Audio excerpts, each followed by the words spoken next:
Hey coders, this is Abhilash. Welcome back to my channel undefined programming. आज काफी दिनों बाद फिर से मैं आया हूँ एक नई वीडियो के साथ, जो कि है चूज रेफ। आज हम रिएक्ट के एक बहुत बढ़िया हुक के बारे में पढ़ेंगे जिसका नाम है यूज रेफ। अगर आपने यूज रेफ के बारे में पहले पढ़ा हुआ है और थोड़ा बहुत जानते भी हो तो आपको ज्यादा नहीं पता होगा यूज रेफ के बारे में, क्योंकि मोस्टली जितने भी ट्यूटोरियल्स अवेलेबल हैं वो जब यूज रेफ की बात करते हैं, यूज रेफ हुक सिखाते हैं, तो यूज रेफ हुक में वो बहुत बेसिक से बेसिक चीज सिखा देते हैं, जैसे कि हमने किसी बटन पे क्लिक किया और उसका जो फोकस है वो इनपुट पे चले जाना चाहिए, राइट। बस इतना ही सिखाते हैं। या स्क्रॉल करवाना है, स्क्रॉल करवाया, या हमने स्क्रॉल के लिए यूज कर सकते हैं उसे, बस इतना ही सिखाते हैं। तो इससे क्या होता है कि हमारी अंडरस्टैंडिंग उतनी खास बढ़ती है यूज रेफ को लेके, और हमें पता नहीं होता कि एग्जैक्टली कब और कहाँ यूज करना है यूज रेफ को। ठीक है, तो इस वीडियो में मैं आपको स्टेप बाय स्टेप पूरी अंडरस्टैंडिंग के साथ आपको यूज रेफ का एक्चुअल यूज केस सिखाऊंगा कि क्या क्या यूसेज है इसका, और आप किस तरह से यूज कर सकते हो उसे। और बस एक बार आपको ये समझ में आ गया तो आपको यूज रेफ से प्यार हो जाएगा और यूज रेफ की एक्चुअल पावर समझ में आएगी कि यूज रेफ हमको यूज क्यों करना है, और रिएक्ट में सिर्फ ये क्या इनपुट पे फोकस करने के लिए ही है या इससे ज्यादा। तो स्टार्ट करते हैं। और आई डोंट थिंक सो कि इसके बाद आपको कोई दूसरी वीडियो देखने की जरूरत पड़ेगी यूज रेफ की। आपको इसमें पूरा समझ में आ जाएगा अगर आप बस आपको बने रहना है स्टार्ट टू एंड। ठीक है, पूरा बने रहना, तभी आपको इसकी एक्चुअल पावर समझ में आएगी। तो नॉर्मली हम क्या करते हैं, जब भी हम यूजर सीख रहे होते हैं, कोई हमें सिखा रहा होता है, तो यूजर को हम सिर्फ डॉम एक्सेस के लिए यूज करते हैं, राइट। जो कि ये सही नहीं है। अगर हम सच में सोचें तो ये हमारा एक गलत तरीका है यूजर को यूज करने का। ऑफ कोर्स हम डॉम एक्सेस, डायरेक्टली डॉम को एक्सेस करने के लिए हम यूजर को यूज करते हैं, बट सिर्फ इतना ही नहीं है। यूजर की कहानी सिर्फ इतना ही नहीं है। अगर मैं आपको रिएक्ट के डॉक्यूमेंटेशन पे लेके जाऊं, रिएक्ट डॉट डेव पे, एंड यहाँ लिखे यूज रेफ, ठीक है, यहाँ यूज रेफ सर्च करते हैं, तो यहाँ पे देखते हैं यहाँ पे क्या लिखा हुआ है इसकी जो एक्सप्लेनेशन है वो, use ref is a react hook that let's you reference a value that's not needed for rendering, right. उतना समझ में नहीं आ रहा होगा। बेसिकली क्या कह रहा है कि रेफरेंस अ वैल्यू, ठीक है, and that's not needed for rendering. I understand कि आपको that's not needed for rendering कुछ खास समझ में नहीं आ रहा होगा कि क्या मतलब क्या है इसका। तो इसका मतलब मैं आपको सिंपल से समझाऊं तो अगर हम कोई भी अगर हम यूज स्टेट यूज कर रहे हो तो समझ लेते हैं, ठीक है। स्टार्टिंग में अगर हम यूज स्टेट यूज करते हैं तो क्या करते हैं, यूज स्टेट जब भी यूज स्टेट की स्टेट चेंज होती है तो रिएक्ट क्या होता है, री रेंडर होता है। कंपोनेंट क्या होता है, री रेंडर होता है। ऐप हमारा जो होता है री रेंडर हो जाता है, जिससे जो भी हमारी जो न्यू वैल्यू होती है वो शो होने लगती है हमारी यूआई स्टेट पर।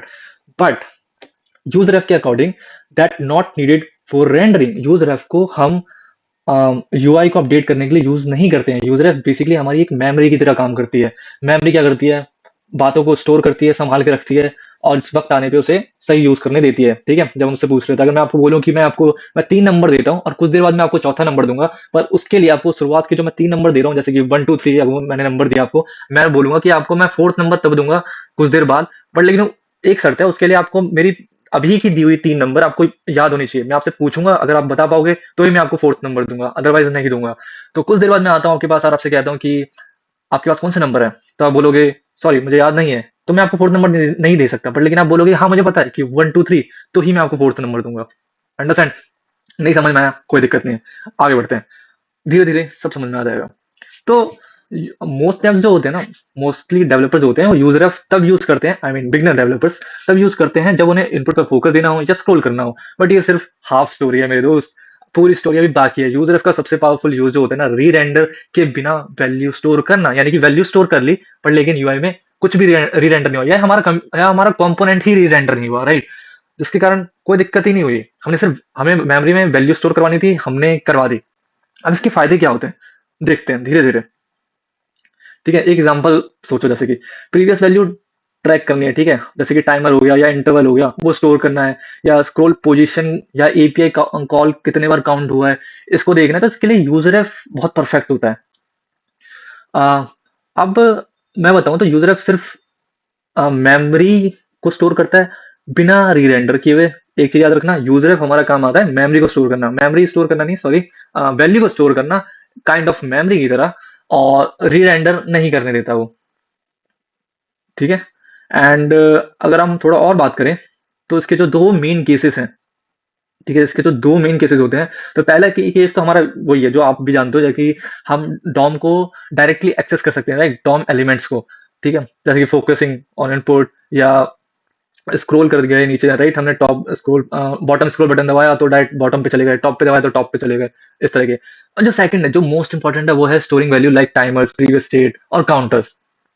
ठीक है, और इसको समझाने के लिए मैं आपको एग्जांपल देता हूँ, जैसे कि मैं क्या कहना चाहता हूँ तो हम यहाँ आते हैं और मैं उससे पहले यहाँ पे वैल्यू स्टोर कर लेता हूँ जो भी लेनी है मेरे को, use effect, use ref and एक यूज स्टेट भी ले लेते हैं। और क्या करते हैं, हाँ, हम एक वेरिएबल बनाएंगे जिसका नाम होगा काउंट रेफ। ये कहाँ से आएगा, यूज रेफ, ठीक है। हुक यूज रेफ को हम ऐसे यूज करते हैं, यूज रेफ लिख के, और इसमें इनिशियल वैल्यू हमें कुछ ना कुछ देनी पड़ती है, या आप जीरो दो या नल दो। मोस्टली हम नल रखना पसंद करते हैं, राइट। इनिशियल वैल्यू हमारी ज्यादातर नल ही होती है, हम रखते हैं, और आप कुछ भी रख सकते हो, पर लेकिन कुछ ढंग की वैल्यू देनी होती है, ठीक है। और उसके बाद हम एक फंक्शन लिखेंगे, फंक्शन हम लिख देंगे काउंट करने का, काउंट इंक्रीज करने का। उससे पहले हम एक बटन बना लेते हैं यहाँ पे, ठीक है। बटन का नाम होता है क्लिक, ओके। और यहाँ पे आके हम लिखते हैं यहाँ पे बटन का फंक्शन का हैंडल काउंट, एंड उसके अंदर कुछ नहीं करना है, सिंपल से हमारे जो पास काउंट रेफ है, इस काउंट रेफ में क्या करेंगे, अब जब हमें रेफरेंस है ना, यूज रेफ जब हम यूज करते हैं तो इसके अंदर हमें एक वैल्यू मिलती है जो है करंट, ठीक है। इस करंट को हम यूज करेंगे और हम बोलेंगे प्लस, या तो आप प्लस प्लस प्लस करवा लो या प्लस इक्वल वन करवा लो, ठीक है। हम एक से वैल्यू इंक्रीज कर देंगे और यहाँ कंसोल लॉग करवा लेते हैं कि क्या वैल्यू सच में इंक्रीज हो भी रही है। तो हम क्या करेंगे, काउंट और सेम काउंट रेफ डॉट करंट लिख लेते हैं, और यहाँ बटन नहीं आएगा, इज ओके सॉरी, और यहाँ कर लेते हैं ऑन क्लिक हैंडल काउंट, ठीक है। अब मैं आपको एक चीज दिखाता हूँ, और मान लो कि हम यहाँ पे जो काउंट रेफ है, यहाँ पे हम पी ले लेते हैं एक, ठीक है। अब यहाँ हम काउंटर रेफ डॉट करंट ले लेते हैं, मुझे क्योंकि आपको कुछ शो करना है, राइट। और मैं आपको यहाँ पे लेके आता हूँ, इसको पहले सेव कर लेते हैं, नहीं भी करेंगे तो भी चलेगा क्योंकि मेरा लोकल नहीं है, ये मैं क्लाउड पे कर रहा हूँ जो कर रहा हूँ। अब देखना, जब मैं यहाँ पे बटन पे क्लिक करूंगा ना, मैंने ये क्यों लिखा है मैं आपको अभी बताता हूँ, ठीक है। तो यहाँ देखो काउंट वन आया, काउंट टू आया, काउंट थ्री आया, मेरे लॉग्स में देखो, ठीक है। Count one, count two, count three and count four आया। बट जब मैं यहाँ पे काउंट रेफ डॉट करंट कर रहा हूँ तो यहाँ तो कुछ प्रिंट नहीं हो रहा, लेकिन यहाँ जब मैं कंसोल लॉग लगा रखा है, सेम चीज लिखा है काउंट रेफ डॉट करंट, ठीक है। बट यहाँ पे value one two three four आ रही है, बट लेकिन यहाँ पे मेरा कुछ भी वैल्यू नहीं आ रहा है यूआई में, ऐसा क्यों हो रहा है, यहाँ पे नहीं आ रही। जैसे कि मैंने अभी की अभी कहा आपसे कि हमारा जो यूजर एफ है वो सिर्फ वैल्यू को स्टोर करता है, ठीक है। वैल्यू को स्टोर करता है हमारे बिना री रेंडर किए, बिना कंपोनेंट को री रेंडर किए हुए। तो जब हम इस पे क्लिक कर रहे हैं तो एक्चुअली हमारा कोई जो कंपोनेंट है ये वाला, या हमारा जो ऐप है, वो री रेंडर नहीं हो रहा है। जब वो री रेंडर हो ही नहीं रहा है तो यहाँ पे वैल्यू कैसे अपडेट होगी, तो यहाँ अपडेट नहीं होती है क्योंकि यूजर एफ का एक्चुअल यूज ये है ही नहीं। बट लेकिन अगर मैं तो भी हमें इसको करवाना है। जैसे कि मैं आपको एग्जांपल देता हूँ, जैसे कि यू स्टेट का एग्जांपल देता हूँ मैं आपको। हम एक स्टेट ले लेते हैं काउंट के नाम से, एंड सेट काउंट के नाम से यूज स्टेट ले लेते हैं, वैल्यू जीरो दे देते हैं, और सेट काउंट के अंदर ही हम करवा सकते हैं, आई थिंक हाँ, सेट काउंट के अंदर ही हम आराम से करंट का काउंट रेफ डॉट करंट ये दे देते हैं, और यहाँ पे लिख देते हैं एक और पी, बट स्टेट का, और यहाँ लिख देते हैं काउंट। डन। आई थिंक कोई इशू आना तो नहीं चाहिए वैसे। काउंट रेफरेंस डॉट करंट, अगर हम यहाँ क्लिक करेंगे तो यहाँ देखो वन आ रहा है, टू आ रहा है, थ्री आ रहा है, फोर आ रहा है। But have you notice that कि जब हम इसको कर रहे हैं, जो कि हमारा रेफरेंस है रेफ, अभी हमारा फिलहाल कुछ भी नहीं है, लेकिन यहाँ पे जैसे वन हुआ, टू हुआ, थ्री हुआ, फोर हुआ, यहाँ भी हो रहा है अपडेट, यहाँ पे भी रेफरेंस अपडेट हो रहा है, ये भी अपडेट हो रहा है हमारा काउंट। पर ये क्यों हो रहा है, क्योंकि हमारा स्टेट बदल रहा है, ठीक है। हमने क्या कहा था कि हमारा जो यूज स्टेट होता है, जैसे उसका स्टेट बदलता है तो वो यूआई में रेंडर कर देता है, वो री रेंडर करता है, और जब री रेंडर करता है यूआई को तो वो शो होने लगता है। इसलिए हमारा यहाँ पे जो रेफरेंस है वो री रेंडर हो रहा है और इसलिए शो हो रहा है। अगर हम ये ना करें, अगर हमारा सेट काउंट अगर हम ना करें तो हमारा यहाँ पे कुछ भी नहीं होने वाला, देख रहे हो। तो इससे हमें क्या समझ में आया कि जो जैसे कि मैंने मैंने कहा था, और जैसे कि ये भी अब कह रहा है, आई थिंक अब ये आपको सेंस बना रहा होगा कि user is a reactor that let's you reference a value that's not needed for rendering, right. ये रेंडर नहीं करने देता है। तो अगर हमें हमारा जो काउंट रेफ है, यानी सॉरी हमारा जो यूज रेफ है, वो सिर्फ वैल्यू को स्टोर कर रहा है, और जब हमें जरूरत पड़ रही है तभी हम अपने यूआई को अपडेट कर रहे हैं, हम फोर्स अपडेट करवा रहे हैं सेट काउंट की यूज से, राइट, सॉरी यूज स्टेट के हेल्प से। तो इसी तरह से करना होता है, जब हमें जरूरत है तभी सो करो, वरना कोई जरूरत नहीं है। बट हम इसका बहुत कम यूज करते हैं, हम यूआई रेंडर के लिए नहीं करते, जब हमें एक्चुअली जरूरत पड़ती है तभी करते हैं, बट उतना ज्यादा नहीं। हमें मेनली हमारा काम होता है कि इसको वैल्यू को स्टोर करने का, और उससे फिर हमें एग्जैक्ट काम करने का। हमारे हमारे हम जब कभी भी हमें जरूरत होती है कि हमारे कोड को पता होना चाहिए कि क्या हो रहा है, क्या चेंजेस हो रहे हैं, और जिसे हम यूआई पे स्टोर नहीं करवाना चाहते, ठीक है, हम जिससे हम यूआई को छेड़छाड़ नहीं करना चाहते, यूआई को जैसा है वैसे रहने देना चाहते हैं, बट लेकिन कोड को हमें बताना है कि भाई यहाँ चेंजेस हो रहे हैं, इंटरवल हमारा चेंज हो रहा है, एक सेकंड के बाद हमारा इंटरवल चेंज हो रहा है, या 5 सेकंड के बाद चेंज हो रहा है, या हमारा काउंट जो है वो इतना इंक्रीज हो रहा है। बट ये इन्फॉर्मेशन सिर्फ हमारे कोड तक होनी चाहिए, ना कि हमारे यूआई पे रिफ्लेक्ट होनी चाहिए। ओके। और तो और एक एग्जांपल तो आपको पता ही है कौन सा वाला, तो मैं इसको 2 मिनट के लिए हटा देता हूँ, और मैं किस एग्जांपल की बात कर रहा हूँ मैं वो बताता हूँ भाई आपको। इसको हम कर देते हैं, हम्म, एक बटन बना लेते हैं, बटन का नाम होगा क्लिक, और एक इनपुट बना लेते हैं जिसका नाम होगा टेक्स्ट, ठीक है। ये एक रेफ लेते हैं, रेफरेंस लेते हैं, ठीक है, जिसको हम लिखेंगे यूज रेफ, सॉरी यूज रेफ नहीं, इनपुट रेफ, इनपुट रेफ। ये भाई साहब क्या करते हैं, use ref is not defined, तो अभी करेंगे ना, कॉन्स्ट इनपुट रेफ यूज रेफ इनिशियली नल। ओके। सो अभी हम क्या कर रहे हैं, जैसे कि अभी हम कुछ भी नहीं कर रहे हैं, अभी नोटिस कर रहे हो कि जब हम यहाँ पे हम इनपुट पे फोकस कर रहे हैं तो ये फोकस में आ रहा है, राइट। ऐसा नहीं है कि हमने क्लिक पे बटन पे क्लिक किया और ये फोकस पे आ गया, क्लिक पे हमने क्लिक किया और ये फोकस पे आ गया, ऐसा नहीं हो रहा, राइट। बट हमें क्या करना है कि जब भी हम क्लिक करेंगे या सबमिट करेंगे, कुछ भी करेंगे, तो ऑटोमेटिकली हमारा जो हमारा फोकस है वो इस पे आ जाना चाहिए। मतलब हमने इस पे कुछ लिखा, क्लिक पे किया, कुछ भी नहीं हुआ, बट कई बार होता है ना कि हमने सबमिट किया और ये चला जाता है और हमारा फोकस भी इसी पे आ जाता है कई बार। अभी जब हम ये काम नहीं कर रहे होते हैं तो क्या होता है, हम यहाँ पे किया, हमने सबमिट किया, तो यहाँ मिट तो जाता है पर लेकिन फोकस नहीं जाता वापस पे। हमें फोकस करने के लिए वापस हमें माउस से वापस जाना पड़ता है, एंड देन फिर फोकस पे लेना पड़ता है।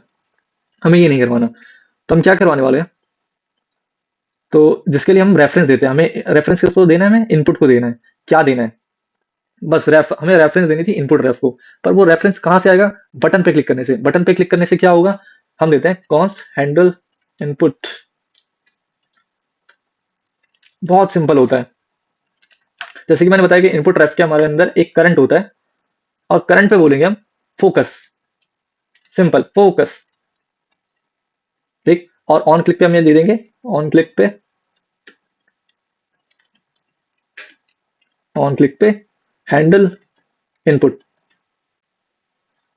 अब इससे क्या होगा, जब हम बटन पे क्लिक करेंगे तो हमारा एक फंक्शन रन होगा, हैंडल इनपुट। हैंडल इनपुट क्या करेगा, बोलेगा इनपुट रेफ के अंदर जो करंट है, इनपुट रेफ के अंदर जो करंट है, यानी कि जो हमारा जो इनपुट आ जाएगा, इनपुट रेफ का जो करंट है उस पर फोकस कर दो।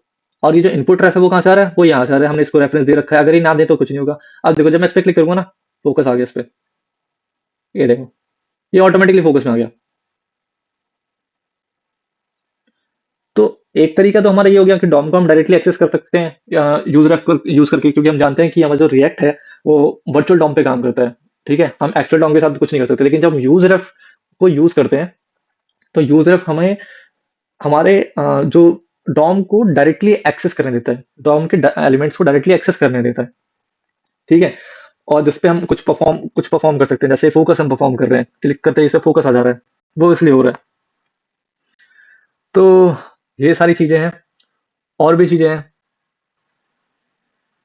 और एक बात और याद रखना कि जैसे कि हमने यहाँ पे ये वाला काम किया था, हमने काउंटर रेफ को ही, एक मिनट कट करते हैं, यहाँ पहुंचा देते हैं। हाँ, तो हमने काउंटर रेफ डॉट करंट किया था, ठीक है। ये वाला काम मत करना अगर हमें यूआई को अपडेट करना है, ठीक है, क्योंकि यूजर रेफ हमारा यूआई को अपडेट करने के लिए नहीं बना।